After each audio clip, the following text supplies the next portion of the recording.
Hey guys, welcome to the live stream. I just want to do something quite different today, actually. I want to do very different, in fact, compared to other stuff I've done before.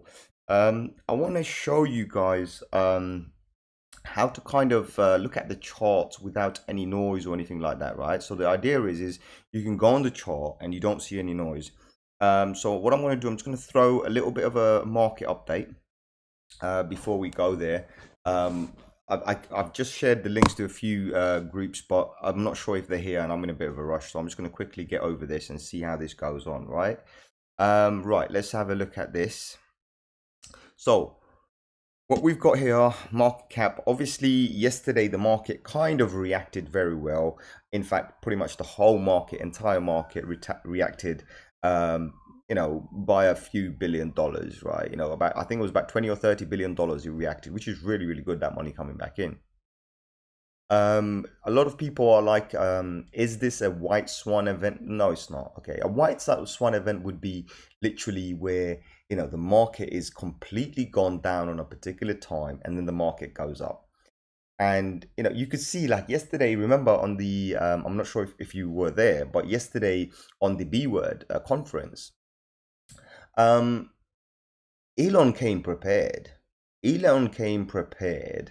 Right? I mean, he was tired. He looked fat. Looked like he put some weight on. He looked like he was ill.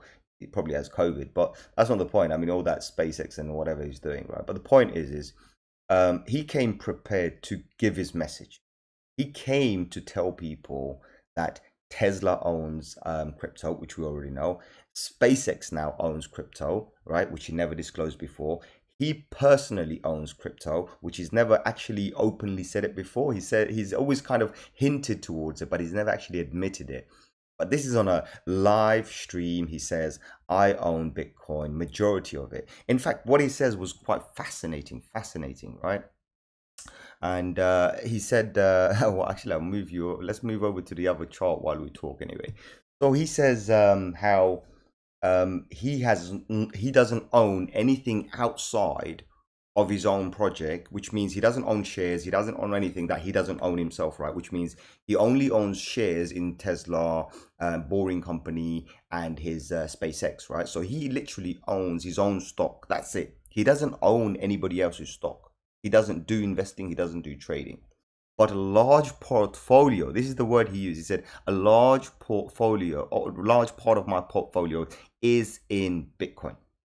And some, the word he used was a some in Ethereum and some in Doge, right? So I think he just added the Doge at the end. He had to add that one on. Come on, he's a Doge bull, right? So bull, shill, whatever you want to call it, right?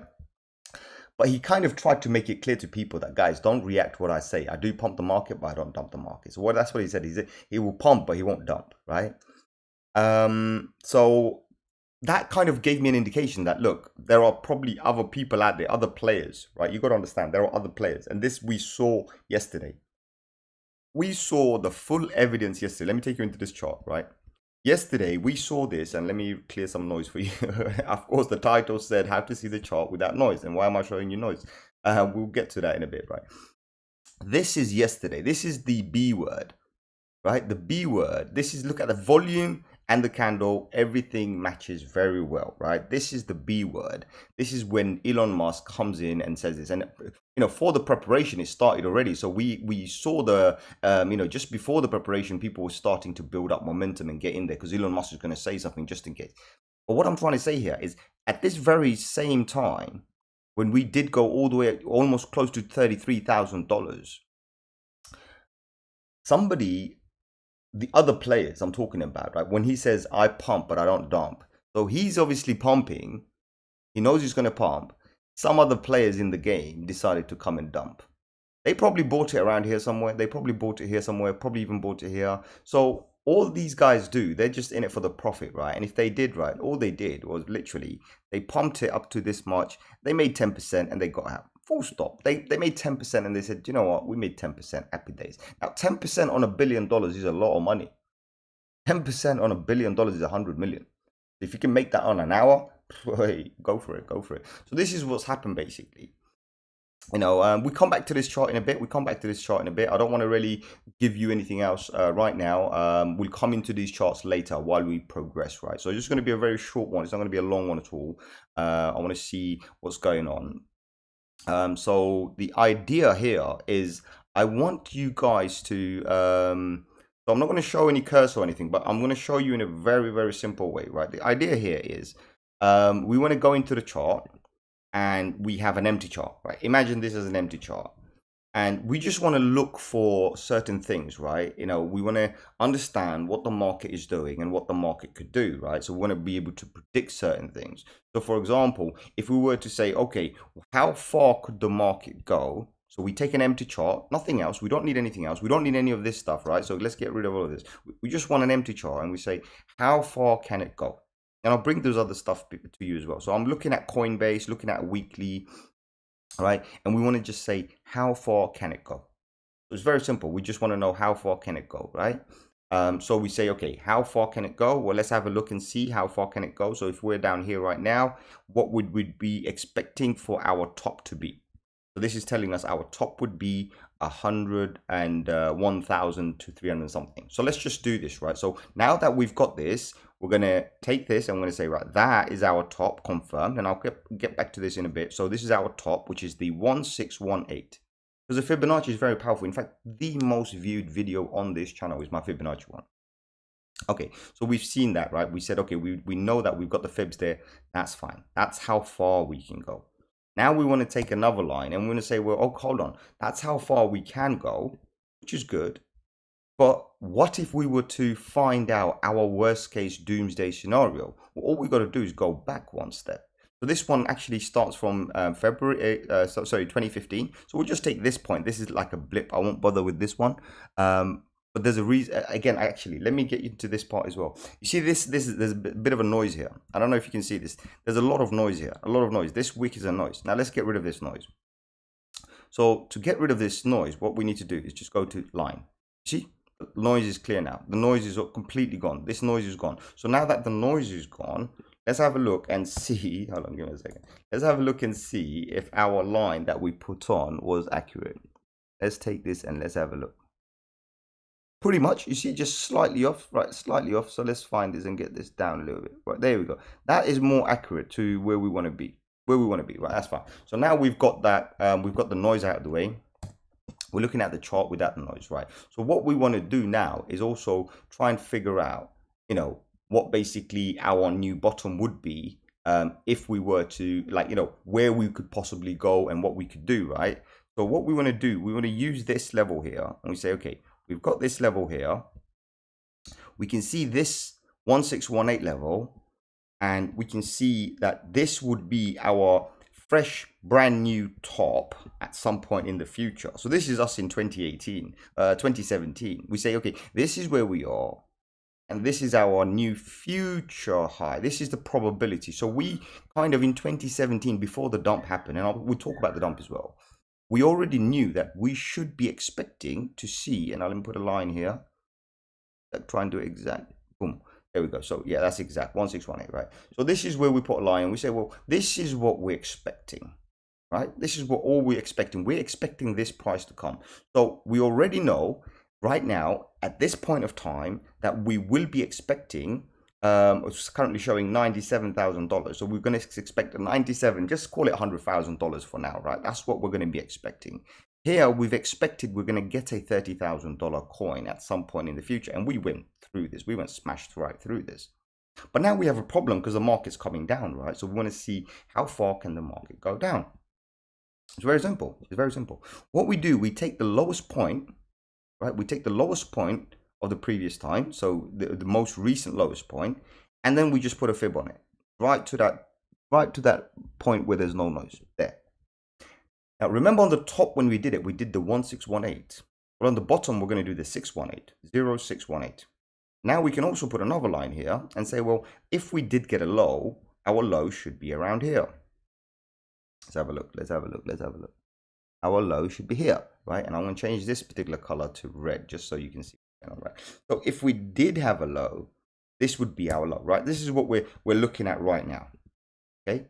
So again, if we were to calculate the same methodology and say, well, hold on, you just said that this would be the high for this season, this would be the high for this season, or what would be the high low for this particular season? Well, we can do this. That's not an issue. We can take this bottom, we can come back down here, we can put a fib on it, and we can do this, and we can say, well, what's the worst case scenario that we had here? Did we get this particular level, right? And we put it bang on that 1618 level, right? Just here. Right. And what we see here is we hyped up, we went down, and we broke down. That was our bear market. This was our bear market. So what we need to see now is how long did this bear market last for us, right? It's very simple. So each of this bar or a box we want to calculate. So when it says bars, 53 bars, that's about a year. So for a year, we were in a bear market. And then we had a black swan event. Does that make any sense? This was a black swan event, right? This is how market just collapses in one single day or a few days. Boom, gone down, right down. You know, the black swan event is literally when you're talking about something like this, 50% dump, a 50% dump. You know, that instantly. You know what I mean? It's not like, you know, gradual or anything like this. It just suddenly just dumps, right? Because obviously we had an event where basically it was out of people's control. We had no idea what was going to happen. Let's move into daily and have a look at the same chart again without the noise. Without the noise. So the noise is basically what we're talking about. When we're talking about noise, we're talking about you know, all the candles and everything. We just want the noise out. That's all it is, right? We just want to observe it for what it is. So this here considered more of a white swan, but not entirely. I mean, some people have said it's a white swan. It's not, right? It's just one candle, one daily candle that gave us the spike.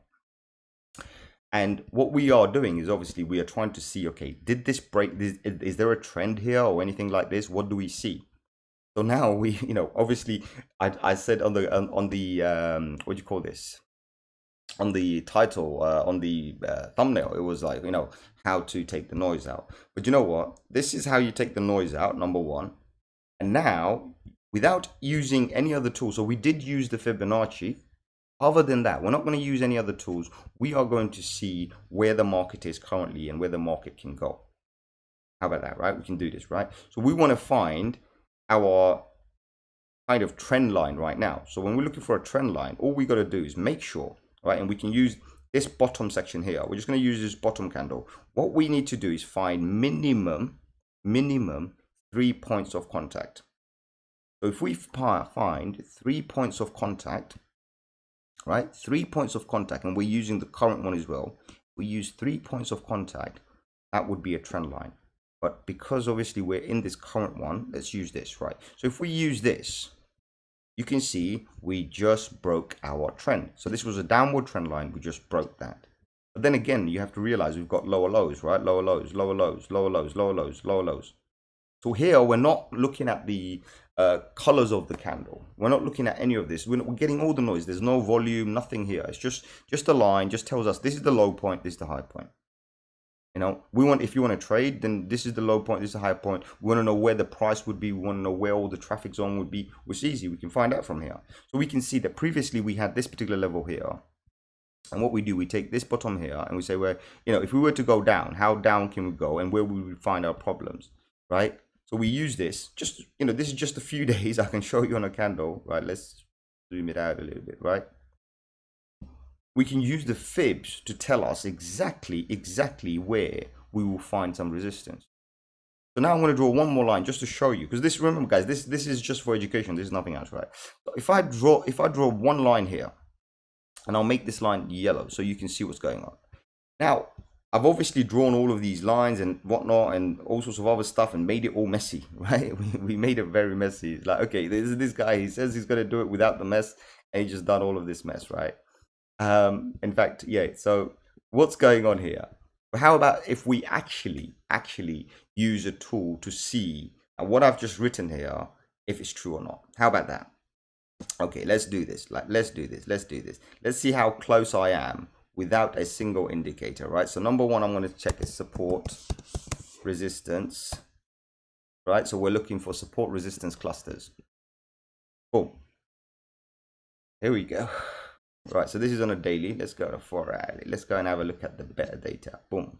Right, so What you can see, the line fell on where the heaviest or slightly heavy area is. This is where definitely in a heavy area at the moment. But here, this particular line where I said that we will face resistance is actually part of this slightly bigger resistance line. Where I said the trend line was, and you can see this kind of converges with the trend line because this is a micro support we just broke. This is the support we just broke, a few hours back, like 8-9 hours back. What was it? 1 a.m. This is at midnight. This is when the clock reset. This is when we broke this. Does that make any sense to you? So what you can see here is now we have a pattern forming here. We have this pattern here where we've got all of these slightly aqua, bluish, greenish, whatever you want to call them, zones here, which would be our supports. And now we've got this angle here where we've got all of our resistance, right? We've got this zone here with resistance. So I'm just going to put something here just for the sake of it, right? Just so you understand what's going on. Let's put one all the way up to here. So just up to here. This is all resistance. This is all resistance, and we just use this just to confirm. So now we can see that we need to get into this particular zone, break above all of this, come back to the 41,000. I've talked about the 41,000 many times. Come back to the 41,000 in order to break the 41,000, right? But we don't need tools to do that. What we needed was basically this particular section here, this particular angle here, right? This line here, and we were drawing these based on fibs, nothing else. It's just based on fibs. Now you're going to think, okay, well, what is this based on? You just done the SRC. Well, no, actually, I'll show you what this is based on. You're going to freak out. You're going to freak out. We can use any direction. We can use a Fibonacci in this specific direction, right? And you can see where we are, right? And if we're like, for example, that was on an upside, but if we're on a downside and we're going to use a Fibonacci again and change it, watch what happens. Boom. Where are we? This particular zone is within this Fibonacci zone, basically slightly off, but look, just below the 0618. So what we can see is the previous high, when we were expecting a low, it would be the 618. Currently, this particular area, the reason it's actually forming this support and resistance cluster, and there's more to it. There's actually a reason to it. So I tried to explain to some other people sometimes as well. I said, when you look at a chart, right, and especially a candle chart, and you see these kind of zones where there's a lot of movement, up and down, up and down, up and down movement, I call that traffic. When it's down, down, down like this, it's not traffic. Like here, there's no traffic, by the way. There's absolutely zero traffic. You might think that's insane, right? That's true. There is no traffic. We have the most amount of traffic here and some traffic here. These traffic is slightly wider spread. So think about this like a highway. Think about this like a one-way street with two-way cars. That's what's happening here. You got a one-way street, but cars are trying to go both directions. Traffic jam here. This is a highway. It's okay. It's not bad, but does get busy often. This is a freeway. People are driving at the highest speed as they can and they're going down. So you cannot, worry about this particular area. There's no zone here. So when we're looking for traffic zones, what we're looking for is these particular locations and areas, right? These particular locations and areas. So here, as you can see, the triangle pretty much does come into play, but I am going to just move it slightly and I'm going to take the background off completely just so you can see. There we go. So I'll take the background off, right? So what you can see is I've used the tops of these candles. I've used the bottom of this. Now, top of this candle would be our current resistance point. This is the point that we need to invalidate this downward trend. So we need to get into this particular zone to invalidate this. All you have to do. All right. Here we did have this is where we kind of peaked down, but then everybody came in and took it. So yeah, for now it can stay there. But there's more. You see on this, we see more. So when we start drawing patterns like this, we actually end up seeing a lot more. And what we end up seeing is if we take a candle just like this and we put one just here, just for the sake of it, just 1 second, let me quickly adjust it a little bit. So we put one around here. What you see, let's get one more point. Sorry. Yeah, one more point, right? So there's basically 3 points. At least we've got 3 points, right? So we want 3 points basically just to give us confirmation. So we're touching 3 areas, right? Well, this is a downward wedge. And anybody on this channel has seen this wedge. I've talked about this wedge some time ago. I've been going on about this wedge. I said this wedge is bullish. I may have drawn it slightly different on another chart because I've got more thing. Here, I'm just doing it right now, guys. I haven't done any of this, pre-done any of this. As you can see, this is live. This is live. I'm not messing around here, right? This is live. So what I wanted to show was basically, how this actually works. This is one of the reasons why I've got the cursor, everything switched off. I said, no, no, no, no. I'm going to just show you where the lines go, show you what to do, right? And then you can start understanding certain things. Okay, so obviously when we start building on these stuff, we can then start making it more complex, right? So more complex means more data you put on. So a lot of the people know that I've been working on charts for some time. For example, here's my total market cap, right? Total market cap. If you look carefully, you'll already know this was my lowest point of the total market cap. This is my Fibonacci 1618, and this is my Fibonacci 0.5. Not on 618. On 618, I actually have this particular bar set up here, right? So you can see I'm tracking these patterns, all have reasons, but obviously you won't understand this, but I'm drawing this later on. It does look messy. So when you look at my chart, you might be, oh my days. Yeah, but actually there's a lot more going on here for me. When I'm looking at this, I can see different time ranges, different traffic zones, and I'm calculating all of this and I'm saying, okay, I'm putting them on the fibs and seeing where they go. You can see there's 1, 2, 3, there's about 4 or 5 fibs here. So it does confuse people, but I can use it to kind of say where we're going. Like right now, for example, you can see we just entered this and we broke this. And as soon as we broke this particular level, we found support here.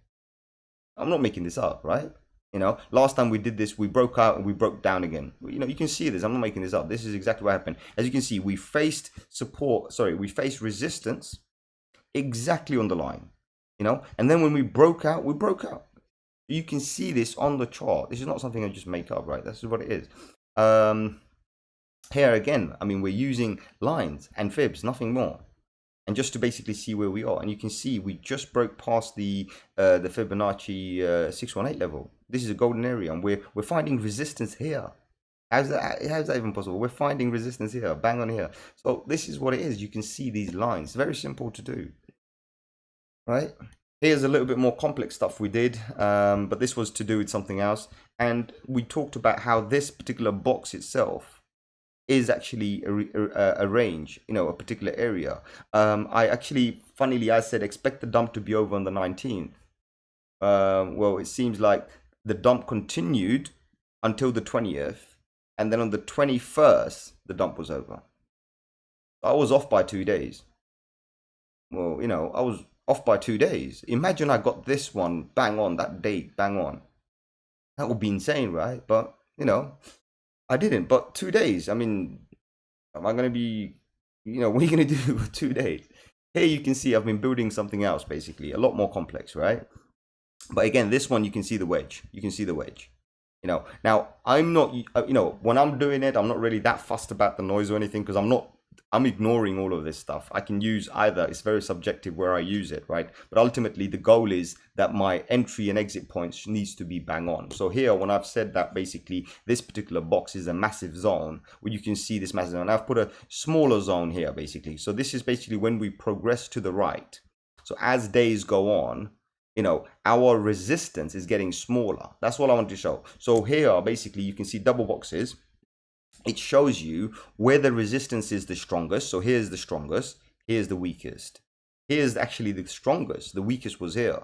Here's a little bit weak, here's very strong, right? So now I'm using multiple boxes, right? So I'm drawing box within a box to actually give myself where is the most traffic going to be. And also, as you can see, this was the wedge I was talking about, okay? It looks different. So if you look here, it looks slightly different compared to when I show it to you here.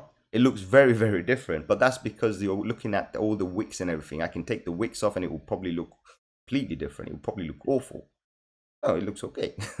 It looks okay, right? So, but this is based on a longer time frame. Remember, I just drew that one in front of you. So what we're looking at is how we've re-entered these particular zones, and I said we're gonna find support somewhere around here. And there's another chart, actually I did talk about it yesterday. Let me show you this one. So yesterday we drew this chart, well, not drew, this chart's been drawn for months, right? And this is how noisy some of my charts can be, but they are done manually, by the way. I'm not using indicators here. Everything is done manually. You can see I said as long as we stay above this line, we're actually bullish. And we did. So you can see yesterday's candle opened up looking very bullish. Bears tried to take it down. Bulls pulled it back up again. Again, look at this line. I'm not making this up. You've seen this line before. Look, I'm not making this line up. This exact point is where we broke up and we got rejected. Exact point where we, bears tried to bring it down again. Bulls brought it back up. Exact point. And as days progress, as you can see, as days progress, right? We go lower and lower. Well, our resistance becomes smaller and smaller. So this is kind of what you're seeing. And also when you're looking at the top, this is the gap. So think about this as the resistance getting smaller. So it's going to be a lot easier for us to break out. And at the same time, think of this as the distance we need to go up in order to find the next level of resistance. So we need to break this distance, break this up, break this, and then finally move into this particular zone where there's nothing. There's zero resistance. I mean, we've got all the room in the world to move. Yeah, I mean, that's pretty simple. I just want to show you, because obviously, look, you've seen me doing drawings like this where I'm doing predictions. I'm saying, well, this is going to be the support range. This could probably be the bottom, and there's methods to it. And as you can see, if you just rewind the video and just look back, right, you can use Fibonacci's on the way up, on the way down, and where your Fibonacci stops. Remember, always respect the 618 level. Always respect the 1618, right? The 1618 is exactly the same as 0618 on the opposite side. So when you're going up, you want to know what the highest price is going to be. It's going to be your 1618. When we're going down, you want to know what the lowest price is going to be. It's going to be your 618. We're always going to respect those. So please, please, please understand this. And that's how I do it, basically. That's exactly how I do it. That's how I'm able to predict what's going to happen. I mean, here, look at how much mess there is, right? And I'm not, trust me, I don't really use the lines all the time. You can see here clearly I'm not using the lines, right? Because it doesn't matter. I mean, you can be off. You don't have to be bang on accurate. But this is one way of just seeing everything without the noise and everything. And as you can see, the fibs, you got to use your fibs. And if you want to know why the fibs are here and why this particular line is here, well, I'll tell you. The fibs predicted from 20, it's not even coming, right? But let me put it here because of the, what's it called? Let me put it back on the candles. You see here, we had a wick here. So from the wick, I calculated and I said, if this is the bottom of the channel, 2020, the dump, where would the top be, right? So we go to the top and we want to know where the bottom of the season will be. Well, it will be 618. And as you can see carefully, this was the top of the range. And here we are. Okay, so it's a very simple way to do it. You just use, what's available to you to basically kind of find these numbers. But remember, Fibonacci, very, very powerful, very, very important tool. And you won't find me anywhere without it, right? I'll always use it, always use my Fibonacci's, always use, you can see, I mean, for me, it's like non-stop. It doesn't matter where I am. I've always got something to do with Fibonacci. It doesn't matter what chart I'm looking at. I'm always using Fibonacci, very, very key level. Also Fibonacci, I'm talking about that.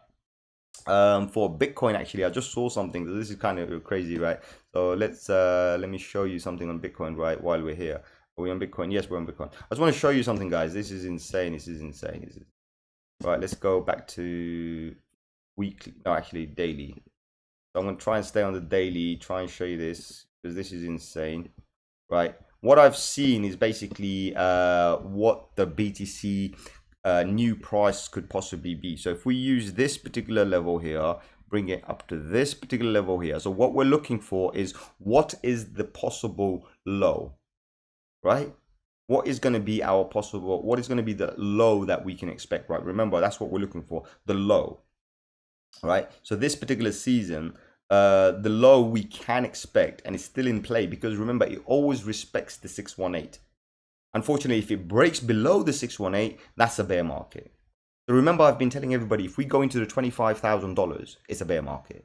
Well, right now, we still got one last hope, And that hope the Fibonacci's are telling us is this particular level here. I mean, this is the line I drew a little while ago. But the 27K seems to be that particular area where basically we could actually expect to see a rebound. So I mean, it just remains now, are we going to come down there? But you know what, as if history it repeats itself, then you can see, you know, I mean, history doesn't repeat, but it rhymes. But ultimately the point is we're going to come close to this. We might even come down to the 786 level, you know. Yeah, I mean, for me, I would personally, if it comes to this, then I'll class it as an official bear run. I'll basically just chill out, relax, go on a couple of year holiday, basically, or something, you know. But this is what it is. I think right now you need to understand, and also remember, guys, this was not a white swan event. This was not nothing like that. A white swan event would be something where, you know, the entire market cap comes back. Oh, my battery's dying. Oh my day. 2 minutes remaining. Okay, I've got 2 minutes remaining. Battery's about to die. Let's do this, right? So what I'm saying is when we see, so have a look at this as well, right? On the market cap, if you end up seeing a situation where we've got $400 billion come back in here, because that's what we had $300 billion on average. So if we get $200 billion back here, boom, market's back in play. Everyone's back to normal. Everyone's going up, right? That's very simple. But this volume just needs to increase. That's all I'm going to say. So battery's dying, guys. I'm not going to keep this any longer. So